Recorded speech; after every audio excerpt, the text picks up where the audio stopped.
अस्सलाम वालेकुम नाज़रीन, इन्फो हबोल्दू के साथ मैं हाजिर हूँ। पिछली बार मैं मलिक सफदर हयात साहब की डायरी से एक बहुत ही लज़ाखेज़ कत्ल की जो दास्तान वो लेकर आई थी, जिसे यकीनन आपको कुछ न कुछ सीखने को मिला होगा। आज भी मैं ऐसा ही एक केस लेकर आई हूँ। उम्मीद करती हूँ कि आपको ये भी पसंद आएगा। तो चलिए स्टार्ट करते हैं। मौसमी खिज़ां की एक सुबह एक मछेरे ने आकर इत्तला दी कि दरिया के किनारे एक औरत की लाश पड़ी हुई है। मैंने फौरन चंद सिपाही साथ ली और मछेरे के हमरा मौका पर पहुंच गया। वो जगह दरिया से सवा फरलांग दूर थी और वहां ऊंचे झाड़ उगे हुए थे। लाश एक रंगीन चादर से ढकी हुई थी और करीबी देहात के चंद किसान कुछ फासले पर खड़े बातें कर रहे थे। वो लाश की इतला पाकर वहां आए थे और लाश को चादर से ढांप दिया गया था। मेरे पूछने पर उन्होंने कहा कि किसी ने लाश को हाथ नहीं लगाया था। मैंने चादर हटाई तो दंग रह गया। वो 17-18 बरस की खूबसूरत लड़की की लाश थी। उसने फूलदार रेशमी जोड़ा पहन रखा था और पढ़ी लिखी मालूम होती थी। इसके जिस्म पर किसी तेज धार आले के जख्म थे और कपड़े खून से रंगे हुए थे। दोनों हाथों पर भी जख्म के निशानात थे। यूं मालूम होता था कि वो हाथों से सफाक कातिल के वार बचाने की कोशिश करती रही थी। मैंने लाश को जरा सा एक तरफ हटाकर नीचे जमीन का मुआयना किया। वहां भी खून का निशान मौजूद था, जिसका मतलब ये था कि उसे इसी जगह पर कत्ल किया गया था। बाज़-औक़ात ऐसा भी होता है कि कत्ल कहीं और होता है और लाश कहीं और से मिलती है। लड़की के पैर नंगे थे और आसपास कोई दुपट्टा भी दिखाई नहीं दिया। मैंने वकूआ का नक्शा तैयार किया और आसपास की जमीन का जायजा लेना शुरू किया। जमीन नामालूद थी, कदमों के निशानात वाज़िया थे। कुछ निशानात तो उन देहातियों के थे जो लाश की खबर सुनकर वहां पहुंचे थे। उसके अलावा मुझे 2 किस्म के कदमों के निशानात नजर आए। एक मकतूला के कदमों के निशानात थे चूंकि वो नंगे पैर थी, इसलिए इसके कदमों के निशानात का अंदाजा लगाना मुश्किल नहीं था। दूसरे किसी मर्द के कदमों के निशानात मालूम होते थे। कदमों के ये निशानात बेहंगम तरीके से झाड़ियों के इर्द गिर्द फैले हुए थे। मालूम होता था कि लड़की कातिल से जान बचाने के लिए चारों तरफ दौड़ी फिरी थी। मुख्तलिफ जगहों पर पाए जाने वाले खून के कतरों के निशानात इस बात की तस्दीक करते थे। कदमों का खुराक कस्बे की तरफ जाने वाली पगडंडी की तरफ चला गया। तलाश के दौरान हमें लड़की के सैंडल और दुपट्टा भी मिल गया। दुपट्टा एक झाड़ी में अटका हुआ था। गालबन वो उस वक्त झाड़ी में उलझा था जब लड़की दौड़ रही थी। मैंने दुपट्टे को अलग किया तो इसके पल्लू से कुछ बंधा हुआ दिखाई दिया। उसे खोलकर देखा तो उसमें कुछ रुपए, 2 रेलवे के टिकट निकले। मुझे अच्छी तरह याद नहीं, गालबन 20 या 30 रुपए थे। रेलवे टिकट लाहौर के लिए थे और 2 रोज पहले खरीदे गए थे। कदमों के जो निशानात पगडंडी पर मिले थे वो हमवार और पहलू ब पहलू थे, जिससे अंदाजा होता था कि कातिल कोई ऐसा शख्स था जिस पर मकतूला एतबार करती थी और अपनी मर्जी से उसके साथ उस तरफ गई थी। ज़ाब्ते की कार्रवाई मुकम्मल करने के बाद मैंने लाश को पोस्टमार्टम के लिए भिजवा दिया। सबसे पहले मुझे ये मालूम करना था कि लड़की कौन थी और किसी दूसरे इलाके से आई थी या उसी कस्बे की रहने वाली थी। मैंने फोटोग्राफर को बुलाकर मकतूला की चंद तस्वीरें बनवा ली और तफ्तीश का आगाज रेलवे स्टेशन से किया। वहां 2 बुकिंग क्लर्क थे, एक रात की ड्यूटी करता था और एक दिन की। टिकटों की खिड़की ट्रेन की आमद से 1 घंटा पहले खुलती थी। चूंकि वह स्टेशन मेन लाइन पर वाक़या था, इसलिए 24 घंटे ट्रेनों की आमदरफ्त जारी रहती थी। स्टेशन मास्टर एक मोमर और बारिश शख्स था।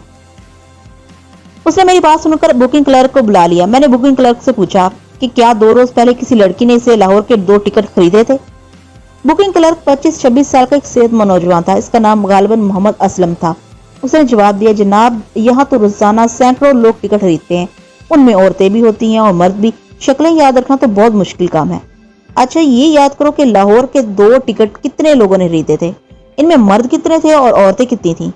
मुझे ख्याल है कि अगर लड़की ने 2 टिकट खरीदे थे तो दूसरा टिकट किसके लिए खरीदा था? उस शख्स के लिए जिसने उसे कत्ल किया था या किसी और के लिए? सवाल ये भी पैदा होता था कि अगर उन्होंने लाहौर के टिकट खरीदे थे तो सफर क्यों नहीं किया, या शायद वो लाहौर से होकर वापस आ गए थे। 2-2 टिकट तो कई लोगों ने खरीदे थे। मोहम्मद असलम ने जवाब दिया, उनमें मर्द भी थे, औरतें भी थी। हम लोग किसी का नाम पता तो लिखते नहीं, कैसे बताएं कि वो टिकट खरीदने वाला कौन था और एक टिकट खरीदने वाला कौन था? हमारी नजर में तो सब मुसाफिर हैं। उसकी बात गलत नहीं थी। मैंने उसे मकतूला की तस्वीर निकालकर दिखाई। मैं इस लड़की की बात कर रहा हूँ, अब शायद तुम्हें याद आ जाए। वो भुएं सुकेड़ कर तस्वीर को घूरने लगा, साथ ही कुछ परेशान सा दिखाई देने लगा। क्या हुआ इस लड़की को? इसने पूछा। इसे किसी ने कत्ल कर दिया है, मैंने कहा। क्या इसने तुमसे लाहौर के 2 टिकट खरीदे थे? मुझे याद नहीं है, उसने जवाब दिया। हो सकता है इसने रफीक हुसैन की ड्यूटी के दौरान में टिकट खरीदे हों। मुझे शुबा हुआ कि वो कुछ छुपा रहा था। मैंने उससे मजीद कोई सवाल नहीं किया और प्लेटफॉर्म पर जाकर फेरी वालों और कुल्लियों से पूछगिछ करने लगा। एक कुल्ली ने तस्वीर पहचान ली। उसने बताया कि वो लड़की तांगे से उतरी थी और इसने इसका सूटकेस वेटिंग रूम में पहुंचाया था। क्या वो अकेली थी या उसके साथ कोई मर्द भी था? जनाब, तांगे से तो अकेली ही उतरी थी। कुल्ली ने जवाब दिया, मगर इसने कहा था कि उसकी मर्दाना सवारी पीछे आ रही है। क्या तुमने इसे ट्रेन पर सवार कराया था या प्लेटफॉर्म तक पहुंचाने की मजदूरी ली थी? वो गाड़ी पर सवार नहीं हुई थी, कुल्ली ने कहा। मैंने वजह पूछी तो कहने लगी इसकी मर्दाना सवारी नहीं आई। क्या उसने टिकट वापस नहीं किए? इसका मुझे पता नहीं जी, हो सकता है वो रात वाली गाड़ी से चली गई हो। टिकट इसने खुद ही खरीदे थे या तुमने लाकर दिए थे? टिकट मैंने लाकर दिए थे। उसका टिकटों पर किसकी ड्यूटी थी? बाबू रफीक की ड्यूटी थी जी। क्या तुमने इस लड़की को रात वाली गाड़ी पर सवार होते नहीं देखा? जी नहीं, मैंने रात वाली गाड़ी नहीं देखी, मैं घर चला गया था। अच्छा तुम ऐसा करो, दूसरे कुलियों से इस लड़की के बारे में पूछो और मुझे बताओ, मैं स्टेशन मास्टर के कमरे में बैठा हूँ। कुली के जाने के बाद स्टेशन मास्टर के कमरे की तरफ चल पड़ा। वो ज्यादा बड़ा रेलवे स्टेशन नहीं था। बुकिंग क्लर्क और स्टेशन मास्टर के कमरे मिले हुए थे। दरमियान में एक दरवाजा था जो खुला हुआ था। जब मैं स्टेशन मास्टर के कमरे में दाखिल हुआ तो मैंने देखा बुकिंग क्लर्क मोहम्मद असलम एक दूसरे शख्स के साथ राजदाराना अंदाज में बातें कर रहा था। उसने मुझे कमरे में दाखिल होते देखा तो यकलख चुप हो गया।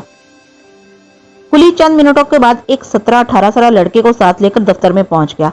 लड़के का रंग काला था और कपड़े मैले चिकेट हो रहे थे। उसने बालों में कुछ ज्यादा ही तेल चप्पड़ रखा था। कुली ने बताया कि लड़के ने मकतूला को देखा था। क्या नाम है तुम्हारा? मैंने लड़के से पूछा। उसने बड़ी सुरीली आवाज में जवाब दिया, मेरा नाम चुनंदीन है जनाब। मैं रेलगाड़ियों पर गर्म अंडे बेचता हूँ जी, 2-2.5 दर्जन रोज के निकल जाते हैं। मुझे अंडों की जरूरत नहीं है बरखुरदार। जनाब तुसी खा के तो देखो, स्वाद ना आए तो पैसे ना देना जी। मैंने मकतूला की तस्वीर दिखाई और पूछा, तुमने इस लड़की को देखा था? आहो जी देखा था, पर इसने अंडे नहीं खरीदे थे। इसने तुमसे कोई बात भी की थी? आहो जी बात भी की थी, कहती थी मेरा रुका घर पहुंचा दो। मैंने कहा ना जी, मैं ऐसे काम नहीं करता, मेरी माँ मारेगी। फिर क्या हुआ? फिर क्या होना था जी, मैं प्लेटफॉर्म की तरफ चला गया, उधर बाबू रफीक आ गया, मुझे एक तरफ ले जाकर पूछने लगा कि वो लड़की क्या कह रही थी। मैंने कहा कहती है मेरा रुका घर पहुंचा दो। बाबू रफीक कहने लगा तू झल्ला ही है, जा उसको इधर बुला कर ला, मैं उसका रुका पहुंचा देता हूँ। फिर तुमने क्या किया? करना क्या था जी, मैंने लड़की को बाबू रफीक से मिला दिया, वो अपने अंडे बेचने लगा। मैंने स्टेशन मास्टर से पूछा, ये बाबू रफीक कौन है? चुनंदी ने स्टेशन मास्टर से पहले ही बोल उठा, मैं बताता हूँ जनाब, बाबू रफीक टिकट बाबू है जी। मैंने स्टेशन मास्टर से कहा, क्या आप बाबू रफीक को बुलवा सकते हैं? कुल्ली ने कहा, मैंने बाबू रफीक को अभी उधर ही देखा था। स्टेशन मास्टर ने एक आदमी बाबू रफीक हुसैन को बुलाने के लिए भेज दिया। इसका क्वार्टर रेलवे स्टेशन के करीब ही था। चुनंदीन को मैंने बाहर भेज दिया, मगर ताकीद की कि वो आसपास ही रहे। 15-20 मिनट बाद स्टेशन मास्टर का आदमी बाबू रफीक हुसैन को बुला लाया। मैंने उसे फौरन पहचान ली कि वही शख्स था जो थोड़ी देर पहले मोहम्मद असलम के साथ राजो न्याज में मसरूफ था। रस्मी कलमात के बाद मैंने बाबू रफीक हुसैन को मकतूला की तस्वीर दिखाई और पूछा, क्या तुम इस लड़की को जानते हो? इसने 2 रोज पहले लाहौर के 2 टिकट खरीदे थे। वो बज़ाहिर पुरसुकून दिखाई देने की कोशिश करता हुआ बोला, देखा तो था मगर मैं इसे जानता नहीं हूँ। वो मोहम्मद असलम से 5-6 साल बड़ा था और बीवी बच्चों वाला था। क्या तुम्हारी इस लड़की से बातचीत भी हुई थी? बातचीत? मुझे इस लड़की से बातचीत करने की क्या जरूरत थी? मैंने कड़े तेवरों के साथ उसे घूरा और कहा, बाबू रफीक हुसैन, मेरा ऐसे झूठ बोलने वालों से वास्ता पड़ता है जो सच बोलने वालों को भी मात कर देते हैं, लेकिन तुम इस मैदान के खिलाड़ी नहीं हो। मुझे दूसरा तरीका इख्तियार करने पर मजबूर नहीं करो। तुम्हारे जैसे शरीफ आदमी को थाने ले जाना मुझे अच्छा नहीं लगेगा।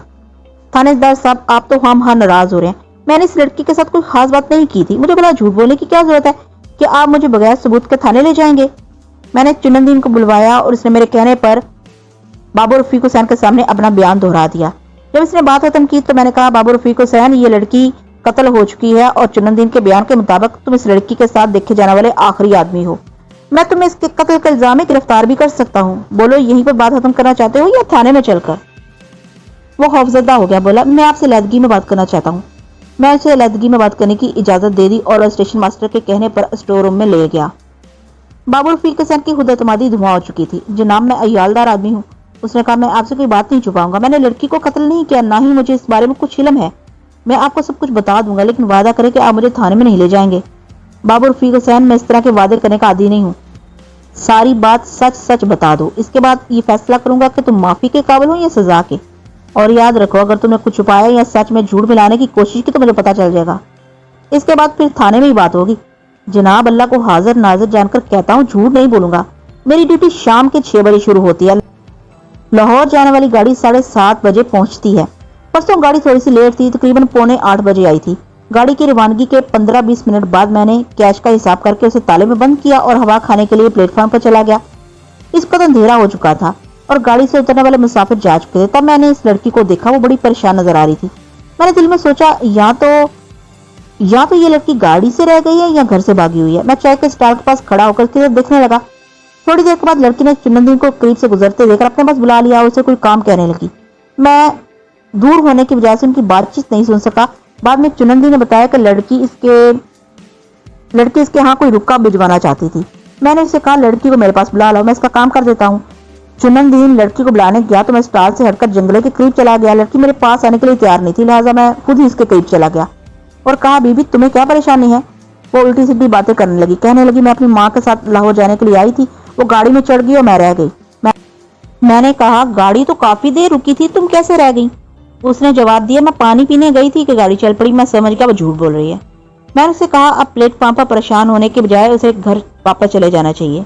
इस पर उसने कहा कि वो गांव से आई है। मुझे इसकी ये बात भी झूठी मालूम हुई क्योंकि इसका लिबास और बोलचाल देहातियों जैसी नहीं थी, ना ही वो किसी जमींदार घराने की फर्द लगती थी।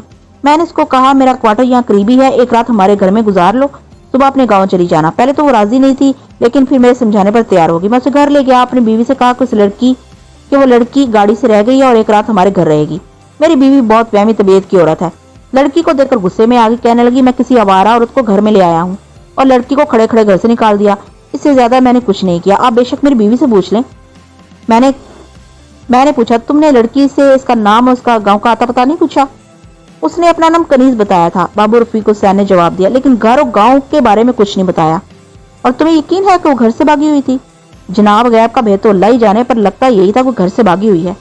हाँ, जब तुम्हारी बीवी ने उसे घर से निकाल दिया तो वो कहाँ गई। उसने जवाब देने में जरा सी हिचकिचाहट का इजहार किया, फिर बोला हो सकता है किसी पड़ोसी ने उसे पनाह दे दी हो। आप आस पास रहने वालों से पूछ लें, पर इतनी मेहरबानी करें कि मेरा जिक्र बीच में ना लाए, मैं इज्जतदार आदमी हूँ। मैंने महसूस किया कि वो कुछ और भी जानता था, लेकिन किसी डर की वजह से छुपा रहा था। मैंने कहा चलो मैं पहले तुम्हारी बीवी से बात कर लूं, फिर पड़ोसियों से भी पूछ लूंगा। इसका सरकारी क्वार्टर स्टेशन के करीब ही था। वहां निसफ दर्जन के करीब क्वार्टर थे। बाबू रफीक हुसैन ने मुझे बैठक में बिठाया और अपनी बीवी को बुला लाया। उसका नाम गालबन हबीबा था। वो एक मजबूत काठी वाली पढ़ी लिखी देहाती औरत थी। बात समझदारी से करती थी, पर लेजा सख्त था।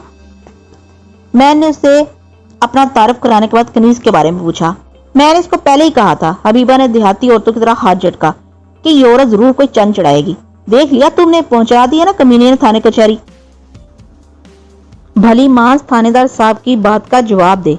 बाबू रफीक हुसैन ने कहा ये सलवातें बाद में सुना लेना, तू भी बेटियों वाली है, जरा सोच कर बात कर। तू जवाब दे, मैं क्या जवाब दूं। मैंने तो उसे 1 मिनट के लिए भी यहाँ ठहरने नहीं दिया। बीबी कनीज को किसी ने कत्ल कर दिया है। मैंने कहा आज सुबह इसकी लाश दरिया के किनारे पड़ी हुई मिली है। हाय वे रब्बा। हबीबा ने सीने पर हाथ मारा। बेचारी मासूम लड़की, किस जालिम ने उसे कत्ल किया है।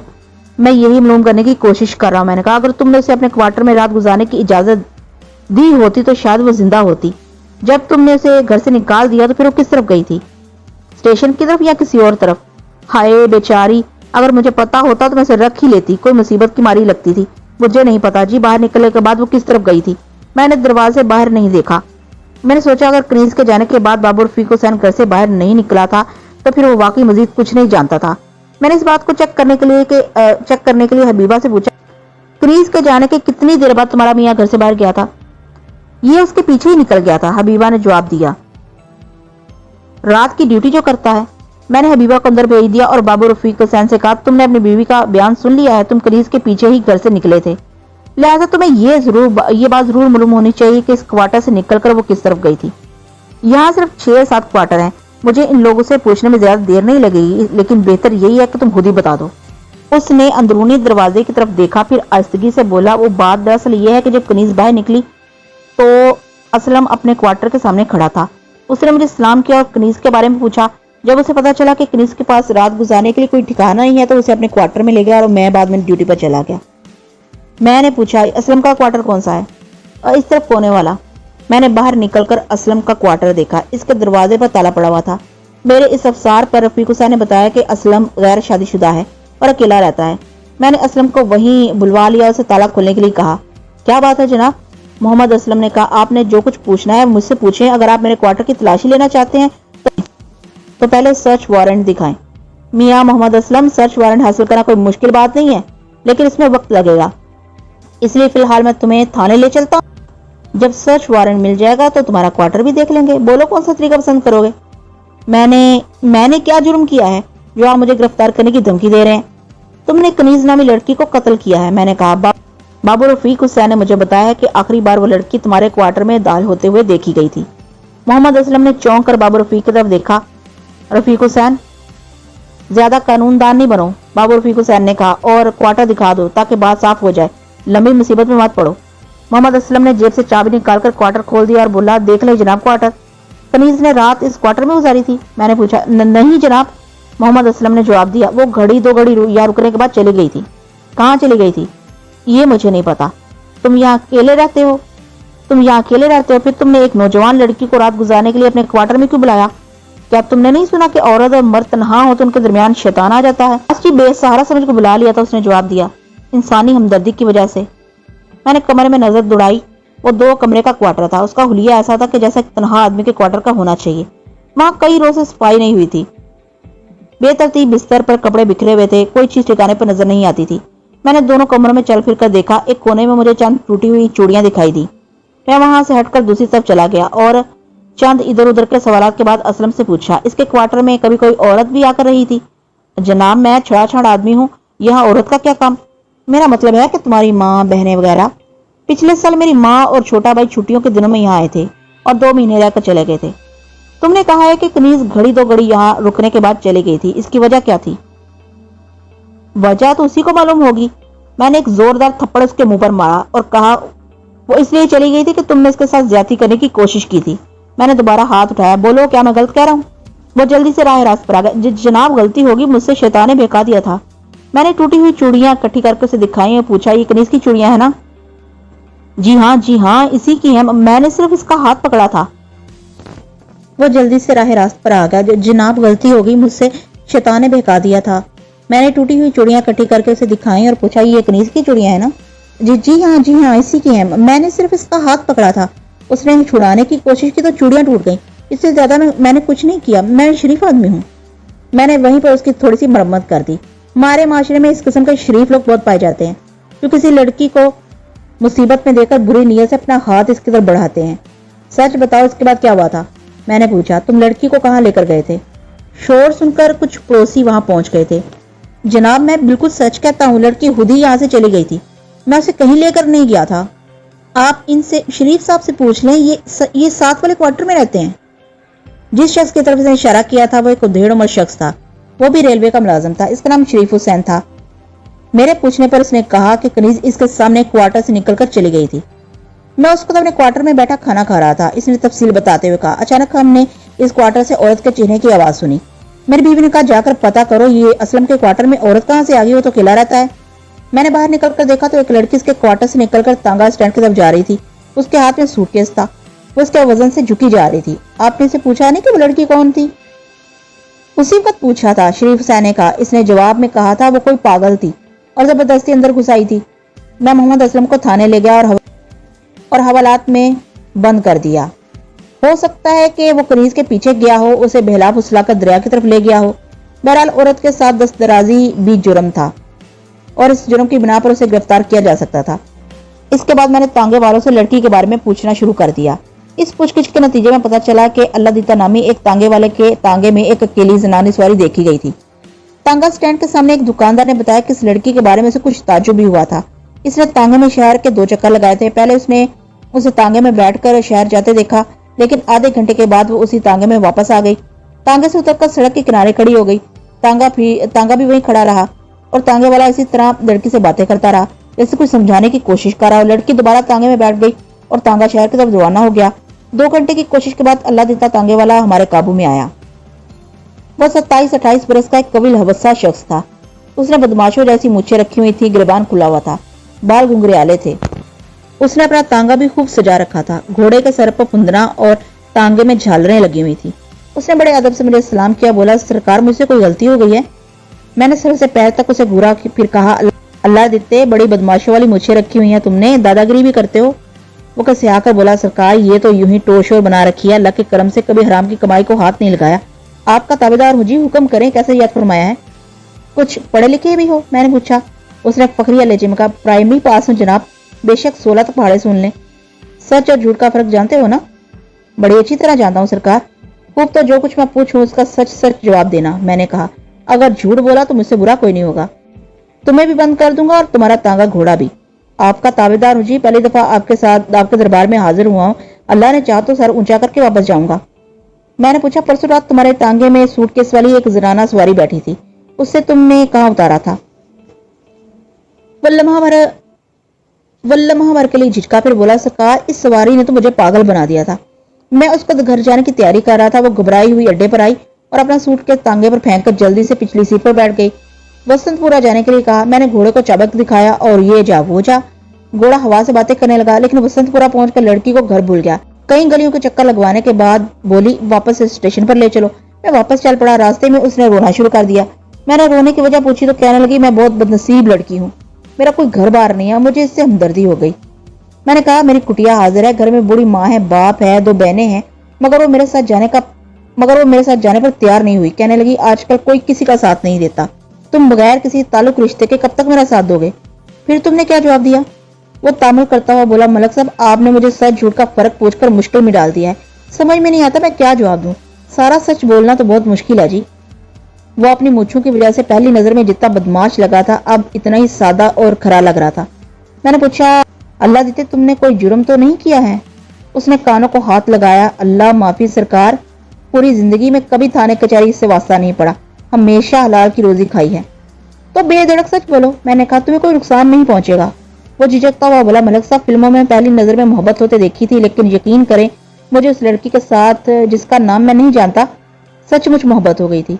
जब उसने रिश्ते और ताल्लुक की बात की तो मैंने कहा, मेरी भी शादी नहीं हुई, अगर तुम पसंद करो तो ताल्लुक भी हो सकता है। इसने कोई जवाब नहीं दिया और स्टेशन पर पहुंचकर तांगे से उतर गई। मैंने उसे समझाया, कहा कि अकेली लड़की सड़क पर रात नहीं गुजार सकती, इसलिए वो रात हमारे घर में गुजारे और सुबह अपने बारे में कोई फैसला कर ले। उसने मेरी बात मान ली और दोबारा तांगे में बैठ गई। रास्ते में 2 सवारियां और तांगे में बैठ गई। एक औरत थी, एक मर्द। मियां बीवी लगते थे, अच्छे फैशनेबल और खाते पीते मालूम होते थे। औरत ने रास्ते में लड़की से बातें शुरू कर दी। उन्हें पता चल गया कि लड़की के पास कोई ठिकाना नहीं है। वो दोनों मियां बीवी ने आपस में मशवरा किया और लड़की को मजबूर करके अपने साथ ले गए। क्या तुमने इनका घर देखा था? मैंने पूछा। वो गली के किनारे पर उतर गए थे। मैंने उनका दरवाजा तो नहीं देखा, लेकिन मैं उन्हें पहचान सकता हूँ। कदरे तौक़ुफ़ के बाद उसने पूछा, क्यों जी, क्या कुछ गड़बड़ हो गई है? हाँ, बहुत बड़ी गड़बड़ हो गई है। मैंने कहा, लड़की को किसी ने कत्ल कर दिया है। आज सुबह हमें दरिया के करीब इसकी लाश मिली है। ये खबर सुनते ही अल्लाह दिते का चेहरा ऐसे तारीक हो गया जैसे इसका कोई प्यारा अजीज फोत हो गया हो। बल्कि मुझे याद है कि इसकी आंखों में आंसू भी आ गए थे। काफी देर तक तो उसे इस बात का यकीन ही नहीं आ रहा था। ये तो बहुत बुरा हुआ जी, उसने आंसू पोंछते हुए कहा। बड़ा जुल्म हुआ है, किस जालिम ने इस बेगुनाह की जान ली है। मुझे पहले पता चल जाता कि लड़की की जान खतरे में है तो उसे कभी इन मियां बीवी के साथ ना जाने देता। क्या आपने दोनों को गिरफ्तार कर लिया है? तुम ऐसा करो, अपने तांगे में हमें उनके घर ले चलो, मैंने कहा। उसका थाने के बाहर ही खड़ा था। मैंने चंद सिपाहियों को साथ लिया और फौरन रवाना हो गया। अभी तक हमें लड़की के नाम के स्वास्थ्य के बारे में कुछ पता नहीं चला था कि वो कौन थी, कहाँ की रहने वाली थी और घर से क्यों भागी थी। चंद मिनटों के बाद हम इस गली में पहुंच गए जहां अल्लाह दित्ता ने 2 रोज पहले कनीज और दूसरी सवारियों को उतारा था। अल्लाह दित्ते ने तांगे को एक तरफ खड़ा किया और वो एक एक दरवाजा खटखटाकर पूछने लगा। चौथा या 5वां दरवाजा एक नौजवान औरत ने खोला। मैं उसकी एक झलक देखते ही समझ गया कि वो औरत किस पेशे से ताल्लुक रखती थी। अल्लाह दित्ते ने औरत पर नजर पड़ते ही कहा, मलक साहब यही वो औरत है। औरत ने पुलिस पर नजर पड़ते ही दरवाजा बंद करने की कोशिश की, मगर अल्लाह दित्ते ने फौरन दरवाजे में पैर अड़ा दिया। बोला, आपा जी जरा सब्र तो करो, थानेदार साहब आपसे मिलने आए हैं, वो परसों वाली लड़की किधर है? जा वे परा हट के खड़ा हो। औरत ने गुस्से से अल्लाह दित्ता को डांटा। जा के शक्ल गुम कर, मैं किसी लड़की बड़की को नहीं जानती। फिर उसने मुस्कुरा कर मेरी तरफ देखा। बिस्मिल्लाह बिस्मिल्लाह, थानेदार साहब आए तशरीफ लाए, आज कैसे हमारे गरीब होने का रास्ता भूल गए? वो इस तरह बात करी थी जैसे मेरे साथ पुराने मुरासिम हो। अल्लाह दित्ता परेशान नजरों से मेरी तरफ देखता हुआ पीछे हट गया। मैंने मौका शिरासी से काम लिया, औरत के साथ अंदर चला गया। औरत की उम्र 30-32 साल के लगभग मालूम होती थी। उसे चुस्त लिबास पहन रखा था और गंदा मेकअप किया हुआ था। जब मैं ड्राइंग रूम में दाखिल हुआ तो मैंने 2 लड़कियों को अंदरूनी कमरे की तरफ जाते देखा। उनमें से एक ने चुस्त पजामा और फ्रॉक पहन रखा था। आरास्ता ड्राइंग रूम के एक सोफे पर एक भारी जिस्म की मोटी औरत जिसकी उम्र 50 से कुछ ऊपर मालूम होती थी, भड़कीला लिबास पहने बैठी थी। वो इस तरह पान चबा रही थी जैसे भैंस जुगाली करती है। ड्राइंग रूम के कोने में तबला और सरंगी भी देखी जा सकती थी। मोमो और औरत मेरी तरफ देखकर जरा सी मुस्कुराई और फिर मगर मुंह से कुछ नहीं बोली। नौजवान औरत ने मुझे सोफे पर बिठाया और मेरे करीब बैठती हुई बोली, क्या पियेंगे, ठंडा या गर्म? फिर जरा सा मुस्कुराई। शुक्रिया, अभी पीने का मूड नहीं है। मैंने कहा, मैं एक तफ्तीश के सिलसिले में इधर आया था। मोहम्मद औरत भुआ पेट कर मुझे घूरने लगी। फिर बोली, हमारे जमाने में एक कमिश्नर भी मिलने आता था तो पहले तारफ कराता था, आजकल तो सारी वजहदारी ही खत्म हो गई है। मेरा नाम मलक सफदर हयात है। मैंने कहा, माफी चाहता हूँ, मुझे तारफ कराने का ख्याल नहीं रहा। मैं नीलुफर हूँ। नौजवान औरत ने कहा, ये मेरी आंटी गुलनार बेगम है। मैंने तारफ मुख्तसर करते हुए कहा, मुझे पता चला है कि परसों रात घर से भागी हुई एक लड़की तुम्हारे घर आई थी। नीलुफर मेरी बात काटती हुई बोली, तफ्तीश भी हो जाएगी, आपने कौन सा रोज रोज यहाँ आना है, कुछ पेश करूं? उसका अंदाज मानी खैस था। मैं ड्यूटी पर हूँ। मैंने कहा, बाहर मेरे आदमी इंतजार कर रहे हैं। वो मेरे करीब सिरकती हुई बोली, कोई छोटा मोटा आइटम ही हो जाए। मैंने तेज नजरों से उसे घूरा। फिक्र नहीं करो, तुम्हें हिदमत का मौका जरूर दूंगा। कनीज कहाँ है? मुझे भी अपनी कनीज ही समझे, मुझे दूसरा लेजा इख्तियार करने पर मजबूर नहीं करो। मैंने गुस्से से कहा, मैं उस कनीज की बात कर रहा हूँ जो परसों रात अल्लाह दित्ते के टांगे में तुम्हें मिली थी, जिसे बेसहारा समझ के यहाँ ले आई थी। टांगे वाला झूठ बोलता है, मैं किसी कनीज को नहीं जानती। मैं तुझे, तेरी इस वजहदार आंटी को, अंदर छुपे हुए साथी उस्ताद को और चमक छल्लियों को तबले सारंगियों समेत लपेट कर थाने ले जाऊंगा और फिर वहीं पर तबला बजेगा। बोल, क्या इरादा तेरा? वो जल्दी से सीधे रास्ते पर आ गई। बोली, मलक साहब, आप तो ख्वामखा गुस्से में आ गए। मैं तो बताने ही लगी थी कि कनीज यहाँ आई जरूर थी पर ठहरी नहीं। क्यों ठहरी? क्यों नहीं? उसे हमारे तबले सारंगियां पसंद नहीं आए। गुलनार बेगम पान चबाती हुई बोली, यहाँ तो हर लड़की अपनी कमाई पर पलती है। कनीज की समझ में हमारी बात नहीं आई। ख्वामखा शोर मचाने लगी। मैंने कहा, दफा दो, जिसके मुकद्दर में धक्के लिखे हो उसके लिए कोई क्या कर सकता है। मैंने दरवाजा खोलकर सिपाही और अल्लाह दिते को अंदर बुला लिया। फिर मोहम्मद नायका से कहा, घर में जितने अफराद है इन्हें इस कमरे में हाजिर करो। औरत ने कदरे पसपेश के बाद अंदर की तरफ मुंह करके आवाज लगाई, उस्ताद जी, लड़कियों को इधर बुला लो, तुम खुद भी आ जाओ। वो सब शायद साथ वाले कमरे में खड़े हमारी बातें सुन रहे थे। गुलनार बेगम की आवाज सुनते ही कमरे में पहुंच गए। इनमें एक बूढ़ा शख्स था, बाल लंबे, दाढ़ी मुझ सफा चट और पजामा कुर्ते में मलबूस था। 3 लड़कियां थी जिन्होंने चुस्त लिबास पहन रखे थे और गहरा मेकअप किया हुआ था। ये उस्ताद बुंदेली खान है, नीलुफर ने तारफ कराया, और ये गुड्डी, शम्मी और चमकीली हैं। तीनों ने फर्शी सलाम किया और मैंने एक सिपाही से कहा, अंदर जाकर कमरे में देखे वहां कोई और तो नहीं। सिपाही दरवाजे की तरफ बढ़ा तो एक भारी भरकम शख्स जिसने घनी मुझे रखी हुई थी झूमता झामता ड्राइंग रूम में आ गया। नीलुफर ने उसकी तरफ इशारा करके कहा, और ये लाला गफूर है। सिपाही अंदरूनी कमरा देकर वापस आ गया। अंदर और कोई नहीं था। मैंने तकरीबन घंटा सवा घंटा इन लोगों से पूछगिछ की, एक एक को अलग से ले जाकर। जहां जरूरत पड़ी वहां धमकियों से काम निकालने की कोशिश भी की, लेकिन सबका बयान मिलता जुलता था। कनीज के घर में पहुंचते ही समझ गई थी कि वो तवाइफों के अड्डे पर पहुंच गई है, लिहाजा उसने फौरन ही वापस जाने पर इसरार करना शुरू कर दिया था। वो बार बार ये कहती थी कि तांगे वाले को वापस बुलाओ, वो इसके साथ जाना चाहती थी। लड़की चूंकि खूबसूरत थी और कमाई का अच्छा जरिया बन सकती थी, इसलिए इन लोगों ने पहले से प्यार मोहब्बत से समझाने की कोशिश की, झूठे वादे किए, शानदार मुस्तकबिल का लालच दिया, फिर धमकियों से काम निकालना चाहा, मगर कनीज किसी तरह उनकी बातों में नहीं आई और 1.5-2 घंटे बाद अपना सूटकेस उठाकर वहां से निकल गई। ये वो बयान था जो इन सातों ने मुख्तलिफ अंदाज में दिया था। मैंने इनके पूरे घर की तलाशी ली। मेरा ख्याल था कि अगर कनीज के कातिल वही हैं तो उसका सूटकेस इनके घर में होना चाहिए। सूटकेस की पहचान के लिए अलादिता मेरे साथ था, मगर सूटकेस बरामद नहीं हुआ। इस इंकशाफ के बाद कि कनीज कत्ल हो गई है, वो सब लोग परेशान नजर आने लगे। नीलुफर कस्में खाने लगी कि उनका कनीज के कत्ल में कोई हाथ नहीं है। उस रोज जो शख्स तांगे में तुम्हारे साथ था वो कौन था? मैंने पूछा। वो इज्जतदार आदमी है जी, नीलुफर ने कहा। उसे इस मामले में शामिल न करें, वो कनीज के जाने से पहले ही यहाँ से चला गया था। मुझे उसकी बात सुनकर हंसी आ गई। इज्जतदार आदमी का यहाँ क्या काम? मैंने कहा, क्या शहर में इबादत गाहें खत्म हो गई हैं? ये सुनकर नायका बड़े गुस्से से बोली, मलक साहब, इस बात को यही ठप कर दे। मेरी उम्र इस वक्त 54 साल है। मैंने 1917 में पैरों में घुंघरू बांधे थे और ये घुंघरू 1930 तक छनकते रहे। मेरे कोठे पर ऐसे ऐसे लोग आते रहे जिनको आज हर शख्स सरांकों पर बिठाता है। मुझसे मुज्जिन का नाम न पूछना, आपको यकीन नहीं आएगा। आप लोग नाम और दाम को सलाम करते हैं, मामूली आदमी को आप इज्जत के लायक नहीं समझते। बात यह है, गुलनार बेगम के इज्जतदारों की जितनी तुम लोगों ने मिट्टी प्लीत की है उतनी किसी ने नहीं की। जिस तरह मक्खी मकड़ी के जाले में फंस जाती है, इस तरह इज्जतदार तुम्हारे जाल में फंस जाते हैं। लोग अगर किसी गलत आदमी की इज्जत करते हैं या उसकी सरांकों पर बिठाते हैं तो इससे कोई फर्क नहीं पड़ता। असल इज्जत वही होती है जो तमाम इज्जतों के मालिक की तरफ से मिलती है। तेरे मेरे कहने से कोई इज्जतदार नहीं बन जाता। मैंने नीलुफर की तरफ देखा। उस इज्जतदार आदमी का नाम क्या है? कदर तामुल के बाद नीलुफर ने इसका नाम बता दिया। वो अदबी हल्के से ताल्लुक रखने वाला एक शख्स था। उसका नाम हम इफ्तिखार अहमद फर्ज कर लेते हैं। इन दिनों पीने पिलाने की आजादी थी और तवाइफों को हुकूमत की तरफ से लाइसेंस जारी होता था। اس لیے اس معاملے میں ہمارے اختیارات محدود تھے۔ پھر حال میں نے لالا غفور اور نیلوفر کو اغوا اور حبسے میں جا کر الزام گرفتار کر کے تھانے پہنچا دیا۔